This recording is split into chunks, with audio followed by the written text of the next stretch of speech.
গাই নদীৰ ওপৰত নিৰ্মীয়মান বেতনী পাম নীল সংযোগী দলং নিৰ্মাণত ব্যাপক অনিয়ম সংঘটিত কৰাৰ অভিযোগ নিৰ্মাণকাৰী সংস্থা শিৱম কোম্পানীক ব্লেকলিষ্ট কৰাৰ দাবী অসম জাতীয়তাবাদী যুৱ পৰিষদৰ ধেমাজি জিলা আয়ুক্তক স্মাৰক পত্ৰ প্ৰদান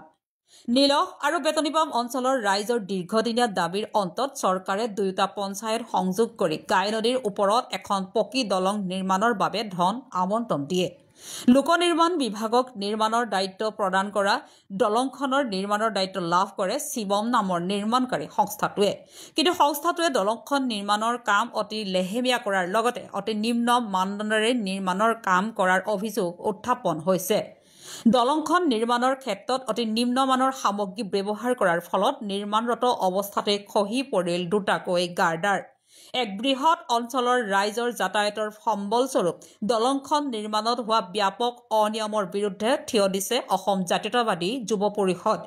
দলংখন নিৰ্মাণত অনিয়ম সংঘটিত কৰা নিৰ্মাণকাৰী সংস্থাটো ব্লেকলিষ্টেড কৰি ক্ষিপ্ৰতাৰে দলং নিৰ্মাণৰ ব্যৱস্থা গ্ৰহণ কৰাৰ দাবীত আজি সংগঠনটোৰ ধেমাজি জিলা সমিতিৰ সভাপতি সঞ্জীৱ চেতিয়াৰ নেতৃত্বত এটি দলে ধেমাজি জিলা আয়ুক্তৰ ওচৰত এখন স্মাৰক পত্ৰ প্ৰদান কৰে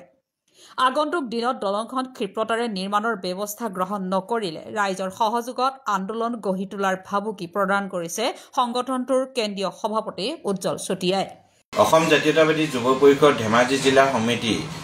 তৰফৰ পৰা আজি ধেমাজি আয়ুক্ত মহোদয়ক এখন স্মাৰক পত্ৰ প্ৰদান কৰিছো ধেমাজি জিলা সভাপতি সঞ্জীৱ চেতিয়াৰ স্বাক্ষৰত উক্ত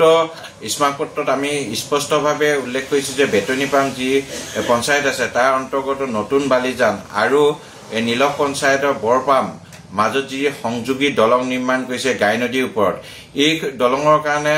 অসম জাতীয়তাবাদী হওক বা অন্যান্য ধেমাজি যিখিনি সংগঠন আছে সেইখিনি সংগঠনে দীৰ্ঘদিনীয়া দাবী আছিলে আৰু ৰাইজৰ দাবী আছিলে যে তাত তেখেতলোকে যদি দলং এখন নিৰ্মাণ কৰি দিয়ে এই অঞ্চলত বসবাস কৰা জনসাধাৰণৰ সুবিধা হ'ব আৰু সেইমতে চৰকাৰে লোক নিৰ্মাণ বিভাগক এই দায়িত্ব অৰ্পণ কৰিলে আৰু তেখেতলোকে প্ৰায় ৬০তকৈ অধিক কোটি টকা তেওঁলোকে সেই দলং নিৰ্মাণ কৰিবলৈ কাৰণে আবণ্টন দিছিলে আৰু লোক নিৰ্মাণ বিভাগে যিধৰণে চোৱা চিতা কৰিব লাগিছে এই ক্ষেত্ৰত কিন্তু তেখেতলোকৰ বিৰুদ্ধে বিভিন্ন ধৰণৰ অভিযোগ উত্থাপিত হৈছে যিহেতু তেখেতলোকৰ যিসকল বিষয়া কৰ্মচাৰী তালৈ যায় বা সেইসমূহ নিৰীক্ষণ কৰে সেইসকলে ধন লৈ প্ৰাককলনৰ মতে নকৰা অভিযোগ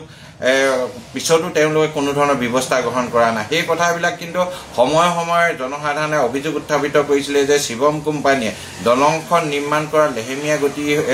নিৰ্মাণ কৰিছে আৰু তাৰ সমান্তৰালকৈ তেওঁলোকে নিম্ন খাপৰ যিসমূহ সামগ্ৰী সেই সামগ্ৰীবোৰ ব্যৱহাৰ কৰিছে আৰু এই কথাটো বহু সিদিনা সত্য প্ৰমাণিত হ'ল যি খুঁটাসমূহ নিৰ্মাণ হোৱাৰ পাছত তাৰ ওপৰত খুঁটাবোৰৰ ওপৰত যিবিলাক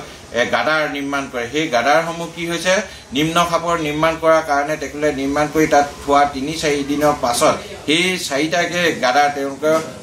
ভাঙি তলত পৰিছে আৰু যিহেতু যি সময়ত ভাঙি পৰিছে সেই সময়ত কিন্তু শ্ৰমিকে সেই সময়ত কাম কৰি আছিলে ভগৱানৰ কৃপা দৃষ্টিতে হওক বা কিবা কাৰণতে হওক সেই দুৰ্ঘটনাৰ পৰা কিন্তু কোনো এজন শ্ৰমিক তাত নিহত হ'বলগীয়া বা দুখ পাবলগীয়া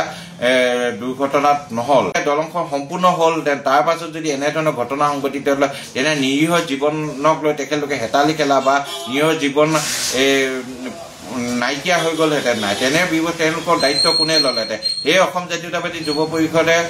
ধেমাজি প্ৰশাসনক আহ্বান জনাইছো দাবী জনাইছো শীঘ্ৰে ইয়াৰ ওপৰত এটা তদন্ত ব্যৱস্থা গ্ৰহণ কৰক আৰু যিসকল দোষী ব্যক্তি আছে সেইসকলক চিনাক্ত কৰি কঠোৰৰ পৰা কঠোৰ শাস্তি প্ৰদান কৰক যদি লোক নিৰ্মাণ বিভাগৰ বিষয়া তেখেতলোকৰ পৰা ধন লৈ এই প্ৰাককলন মতে যি ধৰণে তেওঁলোকে সামগ্ৰী দিব লাগে ৰড দিব লাগে বালি দিব লাগে চিমেণ্ট দিব লাগে সেই ধৰণে যদি দিয়া নাই তেখেতলোকক সেই সময়তো তেওঁলোকে কোনো ব্যৱস্থা গ্ৰহণ কৰা নাই সেই উপহলৰ ওপৰতো আমি ব্যৱস্থা গ্ৰহণ কৰিবলৈ কাৰণে দাবী জনাইছোঁ তাৰ সমান্তৰালকৈ আমি এই যি শিৱম কোম্পানী আছে শিৱম কোম্পানীৰ ওপৰত তেখেতলোকে ব্লেকলিষ্ট কৰক আগত নতুনকৈ নিবিদা কৰি যি নতুন প্ৰতিষ্ঠানক প্ৰদান কৰক যাতে অনাগত দিনত চৰকাৰী যি ধন আছে ধন অপচয় নহয় আৰু জনসাধাৰণে ইয়াৰ কাৰণে সুচল এটা এখন দলং লাভ কৰে যিহেতু এই অঞ্চলত বসবাস কৰা প্ৰতিজন জনসাধাৰণৰ কাৰণে এই যি RCC দলং গাই নদীৰ ওপৰত নিৰ্মাণ কৰিছে ই বিশেষভাৱে প্ৰয়োজন আৰু এই দলঙৰ ফলত সেই অঞ্চলৰ যিসকল কৃষক আছে বা সাধাৰণ জনসাধাৰণ আছে চিলাপথাৰ কাৰণে এটা চমু ৰাস্তা চমু পথ সেই পথটো শীঘ্ৰে নিৰ্মাণ কৰি দিবৰ কাৰণে সেই দলংখন শীঘ্ৰে নিৰ্মাণ কৰি দিবৰ কাৰণে দাবী জনাইছো আৰু ইয়াৰ লগত যিসকল ষড়যন্ত্ৰত লিপ্ত হৈছে সেইসকলক চিনাক্ত কৰি কঠোৰ পৰা কঠোৰ শাস্তি প্ৰদান কৰিবলৈ অসম জাতীয়তাবাদী যুৱ পৰিষদে দাবী জনাইছে।